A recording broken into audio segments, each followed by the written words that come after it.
অধিক সহবাস করার ক্ষতি কি জেনে নিন। মাত্রাতিরিক্ত কোনো জিনিসই ভালো না, সহবাস করার ক্ষেত্রেও তেমন। আবে-হায়াতও অধিক পান করা ভালো নয়, অন্যথায় এটা বিষ হয়ে যায়। অতিরিক্ত কেবল আল্লাহ ও তার রাসূল কর্তৃক বর্ণিত মহব্বতই প্রশংসাযোগ্য। সুতরাং সর্বক্ষেত্রে মধ্যপন্থা অবলম্বন করা চাই। বিশেষ করে সুস্বাদু ও মজাদার বস্তু খাওয়ার মাঝে কখনোই অতিরিক্ত করা ঠিক নয়। অধিক সহবাসের কারণে গর্ভধারণের শক্তিও হারিয়ে ফেলার সম্ভাবনা রয়েছে, কেননা অধিক সহবাসে পুরুষের বীর্য ও মহিলার ধাতু পাতলা হয়ে যায়।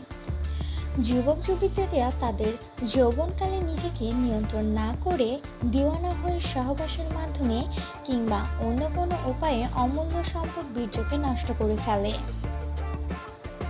তাদের খেয়ালই নেই যে এক ফোঁটা বীর্য ৭৭ ফোঁটা রক্তের নির্যাস, এক ফোঁটা বীর্য উৎপাদন হতে ৭০ ফোঁটা রক্ত ব্যয় হয়।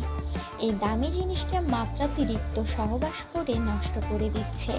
একসময় তাদের অবস্থা এমন হয় যে মাথায় হাত দিয়ে কাঁদতে থাকে।